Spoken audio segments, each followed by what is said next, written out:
Bonjour à toutes et à tous et bienvenue dans votre rubrique C'est qui, c'est quoi. Attention, épisode exceptionnel. Nous sommes dans un lieu dont vous ne soupçonnez même pas l'existence, parce qu'il est interdit au public. Aujourd'hui, c'est quoi? Eh bien non, vous savez quoi? Vous allez le découvrir. Suivez-moi, je vous amène dans les entrailles de la Terre. C'est parti.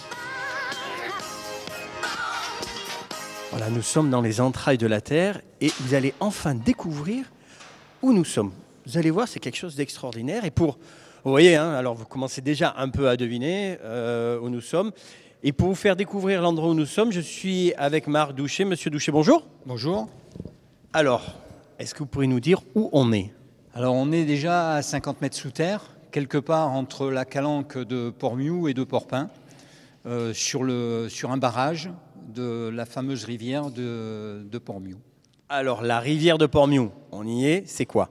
La rivière de Port-Miou, c'est une rivière extraordinaire, une rivière sous-marine qui sort donc en mer à 500 mètres d'ici et qui a été remontée pour le moment sur un peu plus de 2 km et qui s'arrête à des profondeurs quasiment indécentes puisque l'arrêt est à 230 mètres. D'abord, elle vient d'où cette rivière? Alors, le bassin d'alimentation n'est pas bien défini, mais enfin, on a quand même quelques idées. C'est le flanc sud de la Sainte-Baume et toute la plaine de Cuges. Alors, vous avez parlé de barrage. On est sur ce barrage, là, actuellement. Expliquez-moi l'histoire. Quand est-ce d'abord que la rivière a été découverte? Alors, la rivière, elle est connue depuis fort longtemps, puisqu'on en parle dans des écrits romains, mais elle n'a été plongée que dans les années 50. En particulier des gens comme Cousteau qui ont plongé ici et qui ont fait leurs premières armes en plongée souterraine. Et sinon, les explorations importantes ont débuté dans les années 70. Et c'est lors de ces essais-là qu'on a émis l'hypothèse de faire un barrage pour récupérer de l'eau douce, puisque l'eau à la sortie est saumâtre. Donc, on fait le barrage. On se dit ça va empêcher l'eau de mer d'entrer et d'être en contact avec l'eau douce, sauf que pour l'instant, on n'a pas trouvé d'eau douce. Alors, le taux de salinité est bien descendu, puisque en mer, on est à peu près 33 grammes, 33 grammes au litre, alors qu'en amont, on n'est qu'à 6 ou 7 grammes. Mais ce n'est pas suffisant pour être exploité comme eau potable. D'accord, donc jusqu'à présent, on s'est dit on va construire un barrage, on va récupérer l'eau douce. Pour l'instant, ça ne marche pas, ce qui veut dire qu'on fait une exploration en amont. On est remonté jusqu'à combien? Alors, on se retrouve là sur à peu près 1500 mètres à une profondeur moyenne entre 20 et 40 mètres. Et à 1500 mètres, la rivière plonge jusqu'à 230 mètres. Et pour le moment, c'est l'arrêt des explorations. Pour qu'on se rende bien compte quand même, parce que ce n'est pas une petite rivière, est-ce que vous pourriez me donner la section, le mètre cube? Alors, la section peut être jusqu'à 400 mètres carrés. Et le débit, alors c'est pareil, le débit, on n'a jamais eu de débit très précis, mais c'est de l'ordre de 2-3 mètres cubes à l'étiage, et ça peut dépasser les 150 mètres cubes lors des crues. Ce qui veut dire que ça pourrait alimenter quoi, un appartement, un village, une ville? Si on ne prenait qu'un mètre cube, on pourrait alimenter quelque chose comme Montpellier. Donc si on en est à 2 ou 3, on peut aller bien au-delà. Est-ce que vous pensez qu'un jour, on arrivera à récupérer cette eau?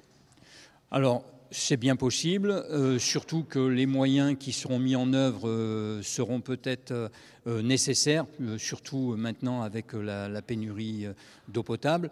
Mais ce sera quelque chose de compliqué et qui sera bien en amont de ce site. C'est une des rivières les plus exceptionnelles qu'on ait dans le monde? Elle fait partie des grandes rivières du monde, oui, même s'il n'y a pas de classement officiel. C'est un spot vraiment important pour les plongeurs et qui a fait la renommée de tous les plongeurs souterrains et de tous les hydrogéologues qui connaissent ce site parfaitement. Dites-moi, on a des animaux là-dedans? Alors, sur la partie proche de la mer, il y a énormément d'animaux de toutes sortes, des éponges, des moules, des choses qui sont plus ou moins étudiées. Et en amont, vraiment en amont, à 500 mètres d'ici, jusqu'à 500 mètres d'ici, on a une petite crevette transparente, un genre de fossile qu'on a retrouvé un peu par hasard.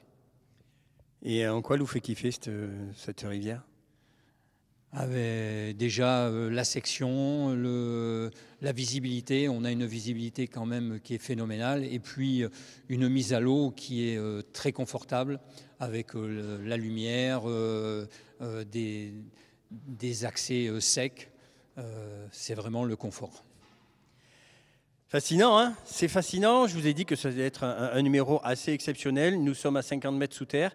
Ici, si on arrive à capter l'eau, on pourrait avoir une alimentation d'une ville, peut-être comme Marseille. En tout cas, il faudrait qu'on puisse y arriver. Voilà, la rivière souterraine de Portmiou, je suis sûr que vous ne la connaissiez pas. Maintenant, vous la connaissez. Quand vous marcherez dans les Calanques vers Portmiou, vous savez que dessous, il y a un débit d'eau qui est assez conséquent, qui va ensuite se déverser dans la mer. Voilà, c'est quoi la rivière souterraine de Portmiou? C'est terminé. On vous donne rendez-vous à l'air libre pour un prochain numéro. Marc Douchet, merci beaucoup. Bonne plongée. Merci à vous et à bientôt.